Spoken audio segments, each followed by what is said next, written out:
Você está ao vivo agora. Vamos ver os primeiros que entrarem. Na hora que a galera começar a entrar.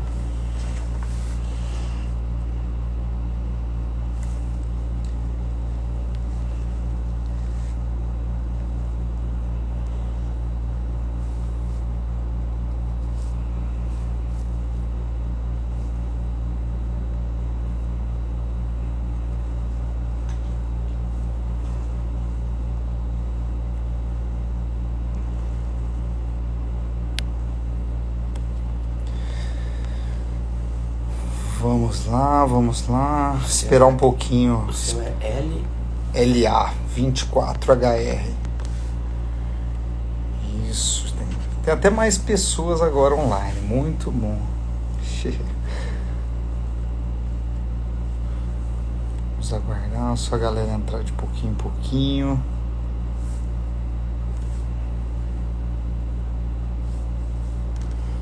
Vou enviar o convite para tudo e todos.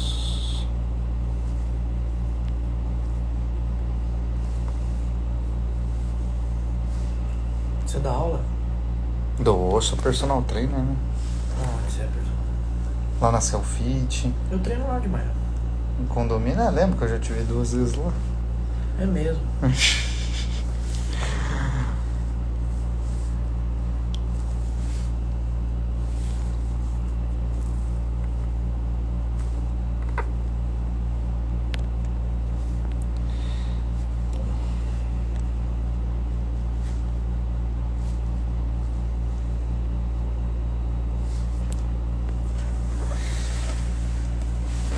Bom, galera, vamos entrando, vamos compartilhando essa live, porque essa live a partir de agora ela já começa a ficar gravada, já.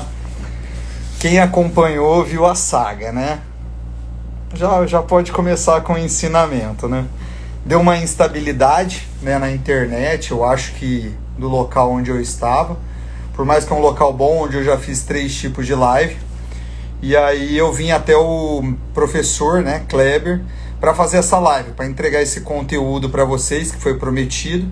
A gente poderia ter gravado, a gente poderia ter marcado para outro dia, mas como a agenda de todos são bem complicadas, eu falei, não, vou até ele, e aí eu vim lá da Fiusa, né, até os Campos Elíseos, na casa dele, ele me convidou para estar vindo até na casa dele, e em coisa de 5 minutos, com esse Ribeirão Preto construindo inteiro aí, a gente conseguiu chegar. Então vamos compartilhando essa live, convida todas as pessoas. Hoje a gente vai falar um pouco da história do professor Kleber, um pouquinho também da minha história com as artes marciais, e também dessa questão do judô em si, das origens do judô com relação ao Jigoro Kano, como também questões de técnicas. A gente vai fazer perguntas também mais superficiais, mais curiosidades pessoais por parte do professor Kleber.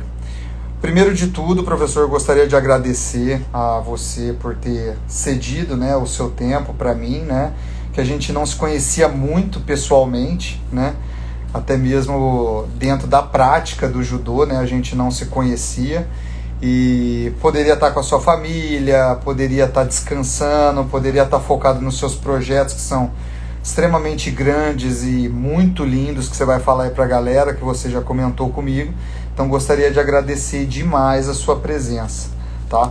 E para começar, né, eu gostaria que você contasse um pouco para o pessoal, porque são mais de 5 mil seguidores, vai ficar gravado e vai ser propulsionado para muito mais pessoas, né?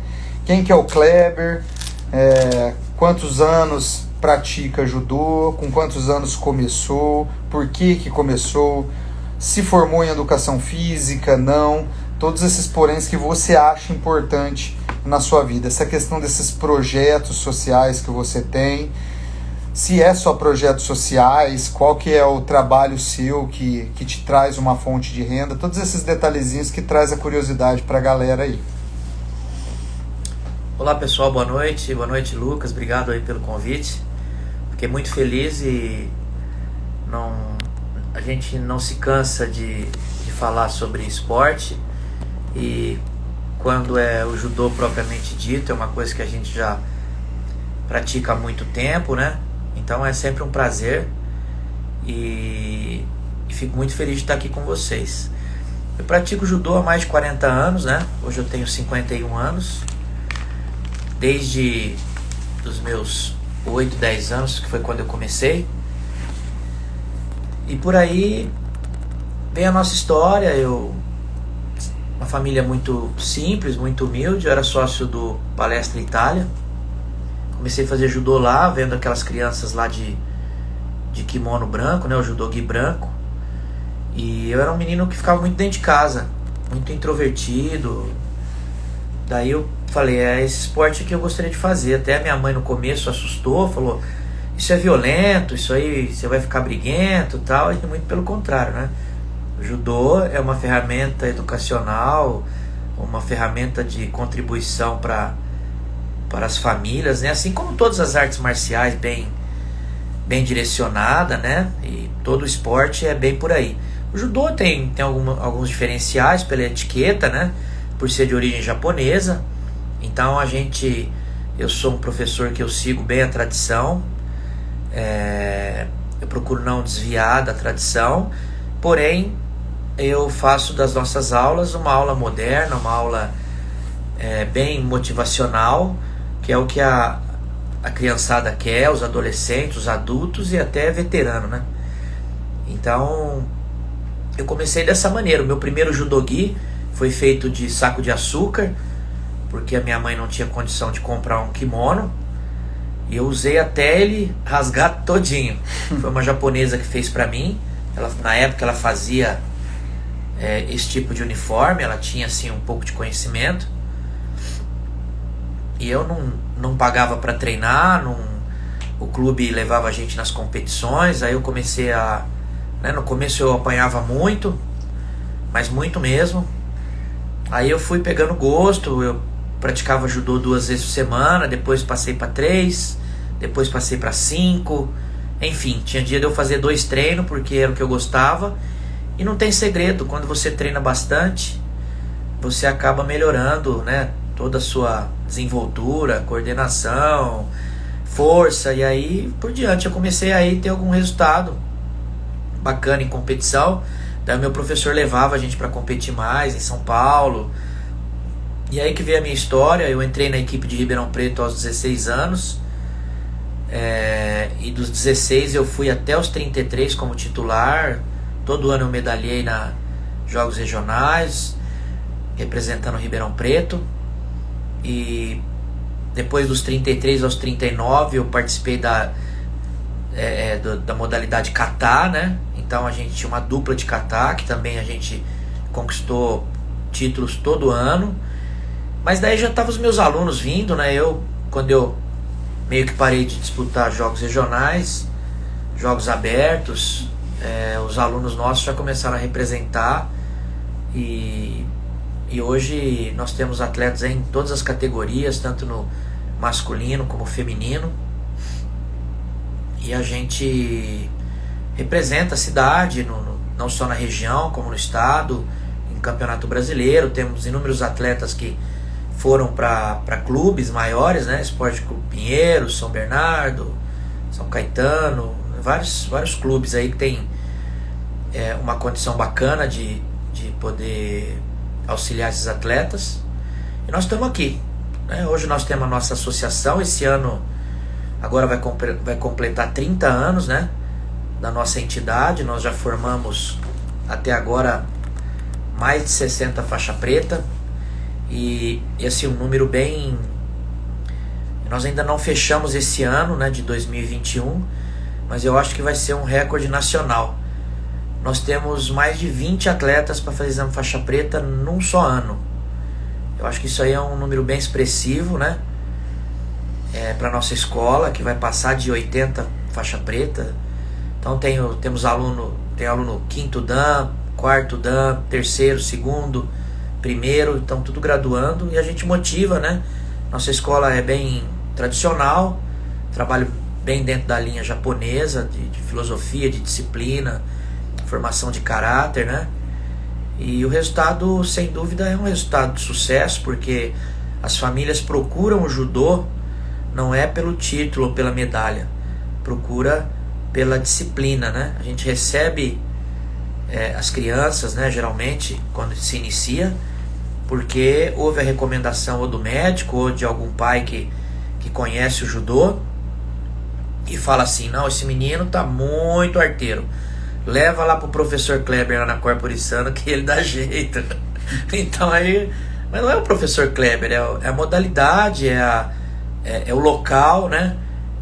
Aqueles alunos que estão ali, que já estão há mais tempo, eles têm toda essa disciplina, e aonde eles acabam que meio que por osmose, as crianças vai vendo desde o chinelinho arrumado, do kimono certinho, da unha cortada, do cabelo certinho, e aí acaba que todo mundo acaba melhorando a educação, a disciplina. A gente cobra muito nota na escola, né? É um trabalho que todo profissional de educação física faz. Eu sou profissional de educação física, sou formado, tenho 2 especializações, estou fazendo a 3ª agora. É uma especialização assim muito bacana, porque foi feito pela Federação Paulista de Judô, em parceria com uma universidade federal, e eu vou ter pós-graduação em judô, né? Mesmo sendo Kodansha, sexto dan, a gente já estudou bastante, estuda todo dia, mas eu tô tendo aulas riquíssimas com professores do Brasil e até de fora do Brasil. Tem professor de Dubai dando aula pra gente, que faz gestão de judô lá em Dubai. Então a gente tá aprendendo assim, né? Quando a gente sabe, quando a gente entende que a gente não sabe nada, a gente dá o primeiro passo para poder aprender. E a gente todo dia isso, né? Eu fico muito feliz de fazer isso, de poder ter feito meu ciclo de amizade em cima do judô, em cima do esporte, né?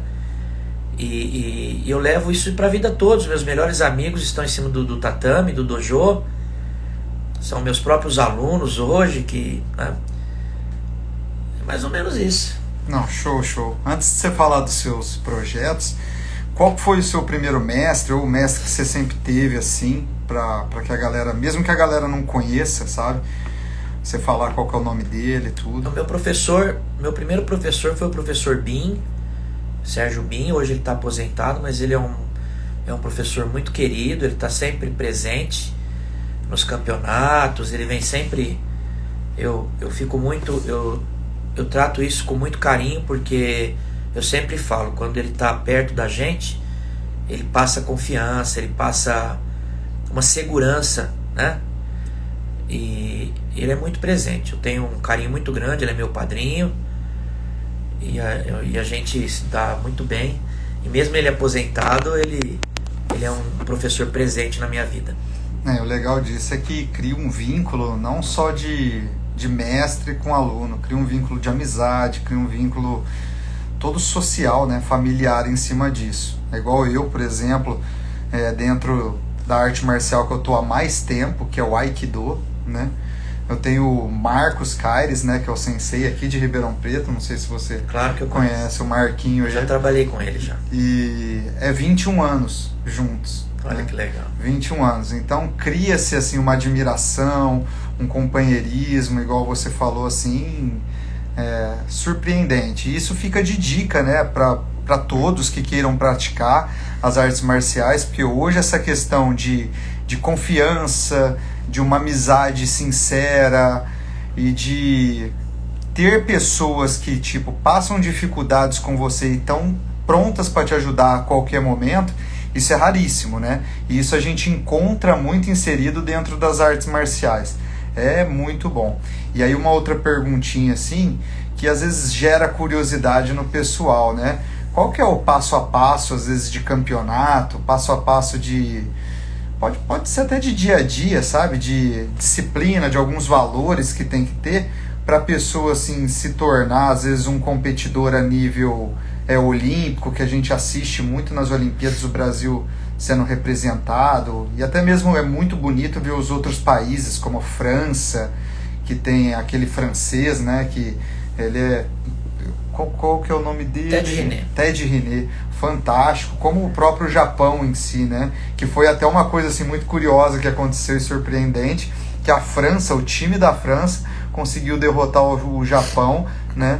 para você ver como que as coisas, tipo assim, elas não param no tempo. Não que eu estou dizendo que o Japão parou no tempo, não parou no tempo, pelo contrário. Mas a competitividade, a união, ela tá muito forte. Aí você pode meio que comentar com a galera.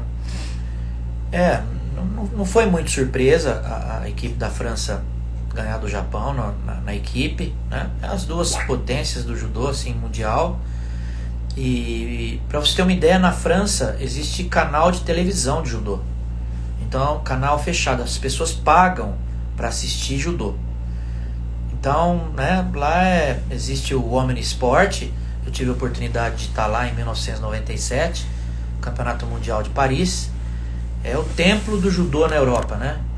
Para você ter uma ideia, é um ginásio para 30 mil pessoas, eu acredito. Em cima dele tem uma praça, ele é subterrâneo. E é lá que acontecem os maiores eventos assim, de judô na Europa, Grand Slam, Campeonato Mundial. E para ser competidor é aquilo que a gente... é aquela lição de casa de sempre, né? Desde o início, né? Ter bons profissionais trabalhando, né? Para que não deixe nenhuma etapa de formação e de maturação da criança de cada faixa etária, né? Então o professor tem que respeitar o crescimento individual da criança, né? Mesmo o judô sendo bem eclético, né? Ele aceita o magrinho, o médio, o gordinho, o alto, o baixo, né? Porque é por peso. Até 13 anos a gente trabalha muito a parte lúdica da criança, essa parte coordenativa, de formação, e principalmente a parte disciplinar. Por quê? Porque o atleta vencedor, a primeira coisa que ele precisa ter não é o porte físico, ele tem que ter disciplina. Porque através da disciplina ele vai conquistar todas essas outras qualidades a partir dos 13 anos, né? Ele vai precisar treinar todo dia, fazer 2 treinos por dia, ter uma equipe multidisciplinar junto com ele, né, formada por nutricionista, psicólogo, preparador físico, bons técnicos de judô e um corpo, né, de treinamento, né? Isso, nós aqui do interior, é muito difícil, né? Então a gente, quando tem algum atleta, né, assim, que desponta mesmo, a gente indica os grandes clubes para poder dar continuidade na carreira, né? Nós temos hoje atletas da nossa escola, né, formada aqui em Ribeirão Preto, né, através da nossa associação, em parceria com a Secretaria Municipal de Esporte de Ribeirão Preto, que já a gente tem essa parceria há muito tempo. Nós temos atletas, até hoje nós não temos atletas que conquistou medalha olímpica, mas em todas as outras esferas nós conquistamos medalha, em mundial, pan-americano, sul-americano, jogos universitários, mundial, universitário, brasileiro, campeonato paulista, todas as esferas a gente já teve título, né? E isso deixa alegre, isso motiva a meninada, né? A gente não fala muito de competição, mas é importante, né? Tem aquele público que gosta, e a gente tem que estar treinando e oferecendo o melhor treino, a melhor formação para todos eles. É porque em algumas artes marciais, como o próprio jiu-jitsu, eu pergunto por causa dessa influência dessa, como que posso falar? Esqueci a palavra, fugiu a palavra. É obrigação por parte da cultura japonesa de, por exemplo, para eu chegar numa Olimpíada ou num campeonato mundial, num campeonato brasileiro, eu sou obrigado a ganhar um regional, obrigado a ganhar um estadual, obrigado... Porque em algumas artes, como o próprio jiu-jitsu, você pode ir direto para o brasileiro, né? Você não precisa participar do regional, você não precisa participar de estadual, né? Então, é essa a diferença que eu gostaria de saber. No judô, precisa ganhar o regional, precisa ganhar o estadual? Precisa. O judô são fases assim. Primeiro tem o campeonato regional, né, que é em torno de 70 cidades da região. Depois o interregional, que é o campeonato onde reúne... no estado de São Paulo são 16 delegacias regionais que fazem administração por território. Então a cada 5 delegacias é feito um interregional, ou 3, né? A nossa região de Ribeirão Preto abrange Campinas, região de Rio Claro e região de Ribeirão Preto. Então vai de Campinas até Bebedouro, Guaíra, Araraquara, é muita cidade. Então são três delegacias que tem o interregional. Daí vai pro Campeonato Paulista, né? Geralmente os classificados do interregional. E daí o campeão paulista, né? Ora é o campeão paulista que vai, ora é o melhor ranqueado, né? Porque existe um ranking paulista também. Então sempre vai o melhor atleta. E o brasileiro da mesma forma também. Ele tem todo um processo de ranqueamento nacional e que é onde ele alcança essa classificação para participar de Grand Slam, Campeonato Mundial, etc. Não é campeonato aberto. Legal, aí já fica meio que esclarecido pra galera, porque tem muitos amigos meus que levantaram essa dúvida, né? E eu falei pra eles, eu vou trazer essa dúvida aqui na live, que vai ficar gravada, e depois vocês dão uma olhada, porque é muito interessante a influência da cultura japonesa em si, dentro do judô mesmo, que é fortíssimo, né? Então fica assim. E a questão dos seus, já para passar para frente, a questão dos seus projetos aqui em Ribeirão Preto sociais, porque só de tudo que você falou aqui para a galera sobre esse participar de competições, o clima que é participar de competições, o clima que é praticar o próprio judô, o porquê que as famílias procuram, já vai tornando a pessoa em si, o ser humano, muito forjado para realizar qualquer desafio frente à vida, seja um empreendedorismo, num negócio próprio, seja apenas estudar, que não é apenas, né, porque eu falo um empreender no estudar, um fazer uma medicina, um viver do estudo e viver trabalhando sem ter o próprio negócio próprio. Então, quer dizer, já traz todo um forjamento gigantesco, né, que a arte marcial, a atividade física em si, ela traz para nós, né? E a questão dos projetos sociais que você chegou a comentar comigo por cima, que você tem em Ribeirão, região, um número muito grande de crianças que você ajuda.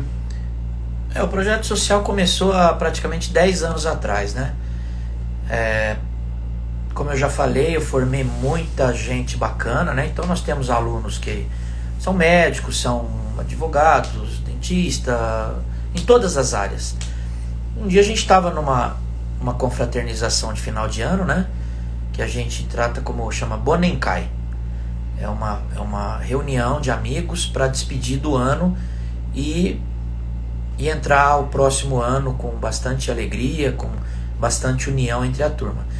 E um dos alunos falou: poxa vida, sensei, a gente, né? Porque a nossa associação, a gente sempre cobrou, né? Para poder treinar. Cobrava mensalidade, igual uma academia. Era dali que eu sobrevivia sempre, né? Daí surgiu a ideia da gente poder atender algumas crianças de maneira gratuita, crianças que realmente precisavam do judô naquele momento, e a gente juntou lá acho que uns 20 amigos, e cada um, enfim, nós conseguimos 50 crianças, compramos uniforme para eles, tudo novinho, e a gente dava aula, cada semana era um professor, a gente revezava, não sobrecarregou para ninguém. Foi onde surgiu a lei de incentivo fiscal, né? Eu acreditei muito nessa proposta do governo. Eu acreditei porque eu vi outras pessoas fazendo, né? E que fizeram antes de mim. E que estava dando certo. Eu falei, poxa vida, mas então se deu certo lá, vai dar pra gente também. Daí eu escrevi o primeiro projeto, né? Eu escrevi um projeto muito grande, um projeto assim, aquele projeto meio de pessoa idealista, de pessoa meio sonhadora, né? Enfim, eu gastei um dinheiro muito alto, né, para fazer esse projeto, porque na época não tinha quem fazia, não tinha, né? Eu gastei 5 mil reais, isso aí há 10 anos atrás. Só no projeto. Só para escrever o projeto. E aí as empresas, o que esse doido tá querendo aí? Quer dizer, não deu certo. Eu acabei que eu perdi o projeto sem captar nada. Aí no segundo ano eu já escrevi um projeto menor, um projeto mais com os pés no chão. E o rapaz que escreveu o projeto para mim ficou meio que com dó da gente. Falou, ó, eu vou escrever e eu não vou cobrar. Se der certo, depois você me paga. Falei, tá bom, mas vou ter que pagar a mesma coisa, né? Quer dizer, porque porque eu quero muito fazer. Daí nós conseguimos algumas empresas e a gente conseguiu atender 4 núcleos de 100 crianças, eram 400 crianças iniciais. Mas o que conseguiu captar deu para comprar material esportivo e contratar uma assessoria de imprensa, né? Que eu acho que quem não é visto não é lembrado. E eu chamei os meus parceiros, que era Sertãozinho, Ribeirão Preto e Cajuru. Então foi um núcleo em Sertãozinho, 2 em Ribeirão Preto e 1 em Cajuru. Porque tinha empresa de Sertãozinho, de Ribeirão e de Cajuru. Daí eu chamei os professores e falei, não tem salário. A gente tem que dar aula para essas crianças. Todo mundo já dava aula, já tinha aluno. Quer dizer, só que a gente não podia cobrar. Entendeu? Então não adianta a gente fazer. Foi assim, foi gratuito mesmo, foi muito bonito. Foi assim, a gente ficou muito... E um ano passou muito rápido. Porque a gente estava muito motivado, aquelas crianças... A gente realmente dava aula para criança que precisa. E a nossa assessoria de imprensa, o que ela fez? Ela fez... Apareceu o nosso projeto. Ela fez vídeos, ela fez publicações, foi feita entrevista no Globo Esporte, em todas as televisões. Muito bom, hein? E aí o nosso projeto era pequenininho, mas parecia que era um projeto muito grande, né? E o que aconteceu? Que as empresas começaram a nos procurar. No nosso terceiro projeto, a gente já estava com 7 núcleos. 700 crianças. Nossa. E aí no quarto projeto foi aonde a gente já estava atendendo quase 2.000 crianças, tudo gratuito, com os profissionais contratados em várias cidades. E daí foi crescendo, né? Então hoje nós estamos em 27 cidades aqui no estado de São Paulo e uma em Minas, que é Uberaba. Nós temos projeto tanto na esfera federal quanto na esfera estadual. Hoje são mais de 5.000 crianças cadastradas, recebendo o melhor judô que a gente pode fazer, com todo o material esportivo de primeira linha. E o mais bacana, nós atendemos eles na pandemia. Nós temos 39 profissionais, todos contratados, recebendo todos os seus direitos trabalhistas, tudo bonitinho. E nós desenvolvemos uma metodologia de ensino que eu acredito que inédita, porque a maioria das crianças não tinha internet. Então como é que a gente ia fazer para dar aula através do computador? Porque a gente consegue dar aula, né? Com o espaguete, com o cabo de vassoura, com a cadeira, com o pai, a gente fazia aula da criança com o pai. Então quem tinha internet fazia em casa. E quem não tinha, como é que nós vamos fazer? Aí é que tá, né? Aí nós criamos trabalhos semanais. Nós criamos 2 trabalhos semanais e a gente mandava no grupo. O pai baixava o trabalho aonde, né? Porque às vezes tem internet no trabalho, no vizinho. O pai baixava o trabalhinho, a criança fazia o vídeo e retornava o vídeo toda quarta e sexta pra gente. Então, quer dizer, a gente conseguiu pegar as crianças que também não tinham internet. Então a gente passava uma hora na preparação física, uma hora na técnica de solo, de mobilização no travesseiro, uma hora você vai fazer isso com o seu irmãozinho, se não tiver você faz com a mãe, você faz com o pai. Então nós conseguimos envolver a família dentro do judô. Uma coisa que dificilmente a gente conseguiria fazer se estivesse na aula presencial. Então nós conseguimos coisa positiva com isso. Outra coisa, nós trabalhamos uma disciplina intensa. Todos os nossos alunos sabem arrumar a cama, sabem varrer o quintal, sabe ajudar na limpeza do cachorro, sabe lavar louça, porque isso foi cobrado, isso foi feito vídeo, né? Então a gente conseguiu fazer uma... Assim, eu fiquei muito feliz, sabe? Não só de estar com as crianças na mão, mas também de estar com os profissionais trabalhando, enquanto muitos ficaram desempregados. Então o prazer foi muito grande, foi assim, né? Agora já estamos aí com as aulas presenciais, graças a Deus. Não temos vaga no nosso projeto, temos lista de espera. E a gente espera 2022 dar continuidade a tudo isso daí. Nossa, isso é muito bonito, porque é um número muito alto de crianças que está sendo ajudado. E galera, é o seguinte, não é tá sendo ajudada apenas com a atividade física em si, judô, tá sendo ajudada a se forjar mesmo como homens e como mulheres, e por tabela também os pais se forjam, porque muitas vezes, às vezes não teve oportunidade de ter uma educação tão estruturada, tão alicerçada e com grandes professores assim, que tá literalmente com coração mesmo no negócio. Então é muito lindo isso que o judô faz. Eu sempre vi o judô tipo assim com muito bons olhos, invejar o judô com aquela inveja boa, sabe? Por causa de todo esse lado social aí. Então eu espero que prospere ainda mais esses projetos de vocês, que tenha mais incentivos por parte do governo em si, das prefeituras em si, para que possa expandir, porque é uma educação que dá, né, que tipo, você não encontra em lugar nenhum, né? As religiões, elas ajudaram muito nesse fator educação dentro da história, né?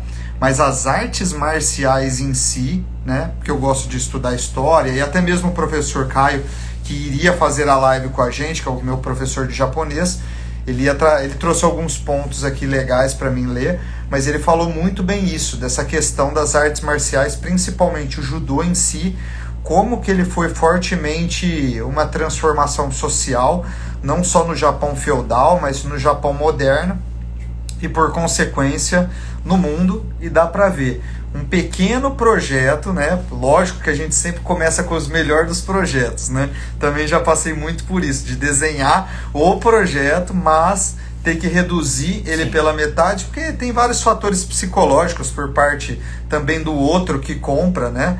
Que precisa de ter a credibilidade em todas as pessoas envolvidas, precisa sentir uma coisa que chama sustentabilidade, né? Que muitos negócios às vezes acabam pecando, né? Então tem muito desses detalhes. Então, muito bom, muito bom. E conta um pouco agora já porque daqui a pouco acaba a live, coisa de 15 minutos. Tá vendo como que live passa correndo, galera? Então grava, contribui e passa pra galera. Fala um pouco sobre o judô em si. O que você conhece em si do judô, do próprio fundador, os ideais dele com a arte marcial ou com algum outro viés que você sabe. Olha, eu penso assim, eu acho que toda criança, todo pai, toda família deveria colocar os seus filhos para vivenciar, nem que se fosse por um pequeno tempo, porque é uma coisa que a criança leva para a vida toda. Então, para você ter uma ideia, nós temos crianças aqui que não tinha dinheiro para pegar o ônibus para vir para o treino. A gente fazia uma vaquinha dos professores, ajudava. Hoje, eu vou citar uma, né? Que ela é atleta do Esporte Clube Pinheiros. Ela viajou o mundo todo. Com 16 anos ela foi campeã pan-americana dentro da Disney. Dentro de um ginásio da Disney. Ela fala inglês, está fazendo já pós-graduação em fisioterapia. Enfim, é para vocês entenderem o que o judô pode fazer, o que o esporte pode fazer na vida de uma criança, tá? E história igual essa tem assim muita história. Jigoro Kano é o pai da educação física no Japão. É uma pessoa à frente do seu tempo. Ele criou um esporte chamado judô, né, que é o caminho suave. E ele conseguiu levar esse esporte para o mundo todo. Aonde você vai no mundo existe judô. E o mesmo judô que é praticado aqui em Ribeirão Preto é praticado no Japão, na China, no Canadá. É uma coisa só. E até hoje ninguém conseguiu mudar o que ele fez, o que ele criou. De tamanha perfeição, né? As suas alavancas, o seu sistema de movimentação, enfim. Eu tive eu tive a oportunidade de viajar por 17 países. Eu sempre fui de uma família muito simples, já falei isso. Não teria condição de ir para São Paulo. Eu já competi, já viajei em 17 países. Tive a oportunidade de lutar em 2003 no Campeonato Mundial no Japão, dentro da Kodokan. Kodokan é onde foi criado o judô. É um prédio de 8 andares. Para que vocês tenham uma ideia do tamanho do prédio, o 8º andar é um ginásio de competição com 4 áreas olímpicas e arquibancada em volta. Só para judô, né? São salas e salas de aula. E eu consegui ser vice-campeão mundial lá, em 2003.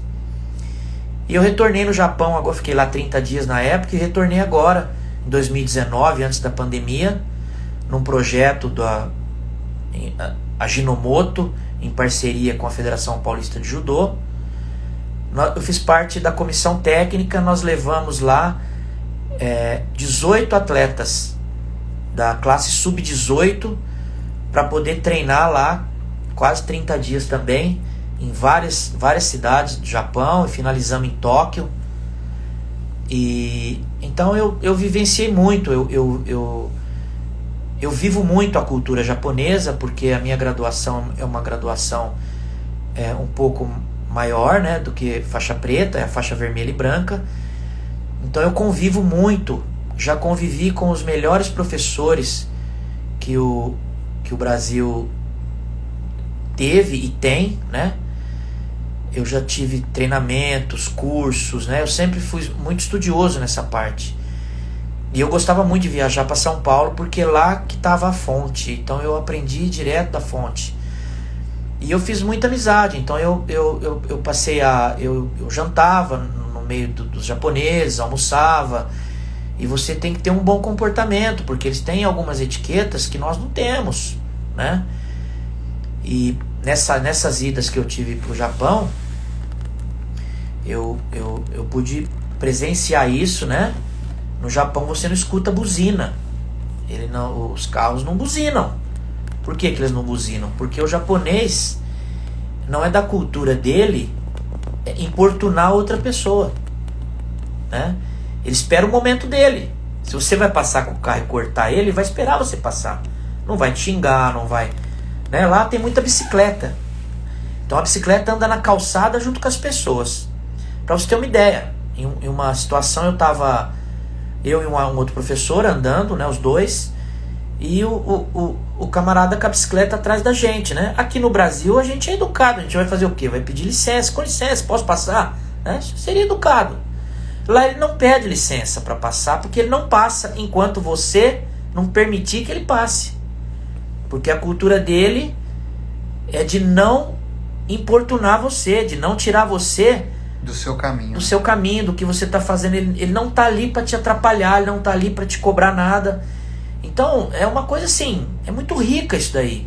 Porque a gente talvez, na nossa maior educação, a gente acaba que, às vezes, mesmo sendo gentil e educado, né, é cultural isso aí. Eu admiro muito isso, porque o japonês ele pensa sempre no outro e depois nele. Isso vira uma corrente que acaba chegando nele, entendeu? Então isso, assim, e você imagina você treinar dentro da Kodokan com os melhores professores que o mundo formou, que estão lá, e ser tratado por eles como um aluno, como um professor, e o mesmo respeito que a gente tem, eles têm mais ainda com a gente, né? Então foi muito riquíssimo nesse sentido. Eu consegui adquirir uma bagagem muito grande, e eu procuro passar isso para os meus amigos professores, para os meus amigos alunos, e para quem quiser estar junto com a gente, né? Eu sou amigo eu acho que eu conheço todos os professores de jiu-jitsu aqui de Ribeirão, da região, os professores de aikido, de karatê. Eu acho que eu conheço todos. Acho que é difícil um professor que eu não conheço e a gente senta para falar de judô, de jiu-jitsu, de aikido. Eu gosto de todas as modalidades de luta. Eu admiro, eu assisto, eu vejo lutas no YouTube, né? Isso me faz muito feliz. E é muito legal isso que você falou sobre a cultura japonesa, né? Porque eu que venho aprendendo o idioma em si, e no caso meu professor, ele trabalha com antropologia também, com várias coisas relacionadas à história, e é o que você falou mesmo, eles têm umas culturas tão riquíssimas de padrões de comportamento. Para vocês terem noção, tem 4 tipos de me desculpa. 4 tipos que você fala para diversos tipos de pessoas. Se for um mestre, se for um professor, se for um imperador, se for um amigo do dia a dia, se for outro tipo, se for uma mulher. Então tem vários tipos de me desculpa que mostra por trás uma reverência assim absurda. E é igual, tipo, a própria apresentação em si, né? Tem as abreviadas, né? Que é o OS, por exemplo. O meu professor, ele comentou na live de Aikido, né? Que esse é um tipo de comportamento, né, que os samurais eles tinham entre si, né, por causa primeiro do modo primitivo que eles tinham muito, mas é como se fosse um iai, sabe? É um comportamento. Lógico que não é um iai, não se compara igual um iai aqui, né? Porque tem toda uma reverência com a pessoa que está na frente, tem todo um significado maior, mas para vocês verem como que significa as coisas. E a palavra na íntegra, né? Que é o onegai shimasu, né? O domo, o arigato gozaimashita. Então, tem graus assim das palavras que, se vocês entrarem nas artes marciais, principalmente para estudar, seja o Aikido, seja o Judô, o Karatê, como ele citou, essas de tradição mesmo japonesas, é impressionante, extremamente gostoso você aprender, né? Eu estava lendo um pouco da história, né? E para fazer uma observação meio que por cima, né? Para vocês verem como que o professor... ele traz pontos importantes sobre o próprio Kano, né, o Jigoro Kano, né? Tanto ele quanto o Moriei Ueshiba, que é o fundador do próprio Aikido, né, eles surgiram com essas artes marciais em meio à guerra. Porém, eles eram tão para frente do tempo que eles falaram: a gente tem que criar uma arte de defesa onde que é sim eficiente, né? E o eficiente também, ele é relativo, porque tinha armas para isso, e eles sabiam que as armas é muito melhor você dar uma flechada na pessoa do que você sair na mão com a pessoa. Sim. Então eles criaram essas artes marciais, só que eles criaram no intuito de, tipo assim, fazer um trabalho extremamente amplo, social ali com o clã deles, como também para quem fosse chegar, né? Porque, por exemplo, você pode falar melhor, né? Antes de ser o judô, era o jujutsu, né? E até mesmo nessas transições, para você ver como que eles tinham peito para enfrentar isso, né? Os tradicionalistas não gostavam muito do próprio Ueshiba, do próprio Kano, Sim. que eram pessoas que queriam criar metodologias que ficassem para as pessoas que, tipo, viriam, não para as pessoas que já estavam ali, né? Lógico que serve para as pessoas que já estavam ali, mas você pode falar um pouquinho disso. Aí surgiu, ele viu que, lógico, tem que respeitar o Jujutsu, então tudo bem, vamos criar então uma arte marcial diferente, com a metodologia dele, com a ideologia dele com relação ao espiritual, que se vocês estudarem isso é muito forte nesses fundadores, o lado do desenvolvimento espiritual Sim. mesmo, como também o marcial, como também o social, que é isso que ele está fazendo, né? E aí criou-se o quê? O judô, né? E aí você pode meio que falar por cima também. É o judô. Judô.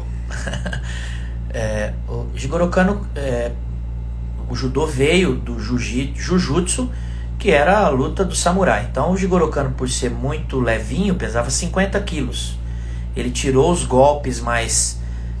Esse armamento, isso existe no judô também, mas só nos katas, né?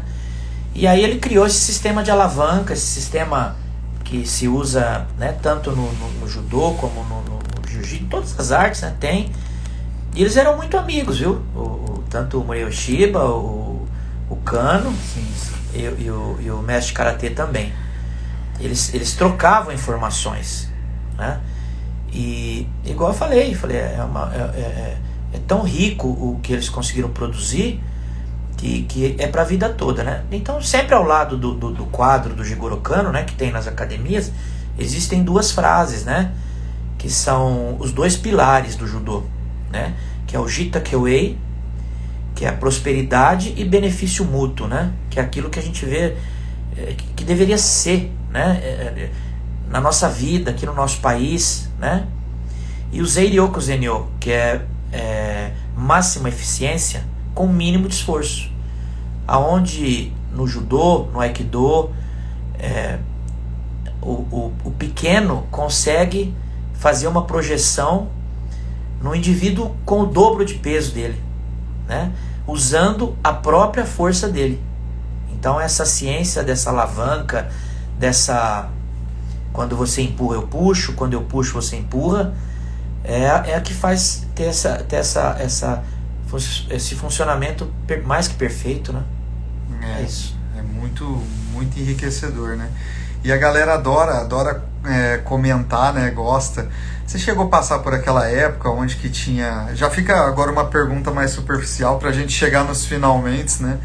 Das galeras que enfrentavam academias contra academias em Ribeirão, em região, Você já passou por situações assim de chegar mestres de outras artes, mestres assim, né? Mestres de outras artes, né? Para querer mostrar a sua própria arte através de um combate bem primitivo, né? Lucas, eu nunca tive essa experiência, né? Mas eu tenho esses professores que eu te falei de São Paulo, esses professores do interior que vieram do Japão, que eles tinham muito isso. A luta livre eles faziam apresentações em circo, tinha desafio, e era assim, era um negócio, até mesmo o Jigoro Kano teve isso daí, ele teve que provar, né? Que nem quando ele foi para os Estados Unidos, ele levou os atletas dele, os melhores, e eles conseguiram vencer o exército lá, que era boxe, né? Os boxeadores lá, e eles derrotaram um por um, entendeu? Derrotaram todos. Foi aí que eles que falou, não, nós temos que aprender isso aí. Foi aí que ele conseguiu ir entrando, mas todo lugar deve ter sido dessa forma, porque ninguém acreditava, né? No que estava vendo. E muito isso, mas eu fiquei o jiu-jitsu, que acho que tinha muito isso, né? Na época que começou o jiu-jitsu, acho que por causa do Vale Tudo, né? Que o pessoal do jiu-jitsu se deu muito bem lá nos Vale Tudo lá, veio do Rio de Janeiro, e aí é onde tinha muito isso, nessa rivalidade de academia, esse enfrentamento e tal. Eu acho que hoje não tem mais isso não, viu? Eu acho que hoje o pessoal tá bem disciplinado, né? Porque precisa ter disciplina, né? Em qualquer arte marcial. Mas eu fiquei sabendo de algumas histórias do jiu-jitsu, que acontecia isso mesmo, de desafiar, né? Uma escola com a outra e tal. Mas eu acho que isso aí acaba que todo mundo perde com isso, né? Eu acho que se unir as duas escolas para treinar junto e trocar conhecimento, o judô faz muito isso, né? A gente tá sempre de porta aberta. Eu brinco até, Lucas, eu falo assim: se eu pegar um judogi e colocar dentro de uma mochila, eu posso ir em qualquer lugar do mundo, em qualquer academia. Se eu chegar e pedir para pernoitar na academia, o sensei me dá a chave da academia e deixa eu dormir no tatame dele. Eu acho que não tem uma modalidade, um esporte que tem isso. Porque isso o judô tem, porque já aconteceu comigo várias vezes. A gente ia para campeonato, não tinha onde ficar com a molecada, ligava pro sensei. Ele, não, um prazer ter vocês aqui. Deixava a chave da academia, a gente entrava com a meninada, e sempre assim, a gente deixava melhor do que a gente encontrou. Essa é uma filosofia que eu ensino para os nossos alunos, porque eu aprendi assim, e é assim que deve ser. Quando você recebe um agrado de alguém, você tem que retribuir com agrado maior ainda. E o professor emprestando o dojo e o tatame dele, a sua obrigação é deixar mais limpo do que você encontrou. É muito legal ouvir isso, porque foi apenas uma pergunta, né, sobre essa vivência, se ele teve essa vivência, né, porque olhando o comentário que o professor Kleber fez, é uma transição. Foi uma transição, às vezes, de conquista da época para se exporem, né? E que, às vezes, acaba que se perdura, né? Com o tempo.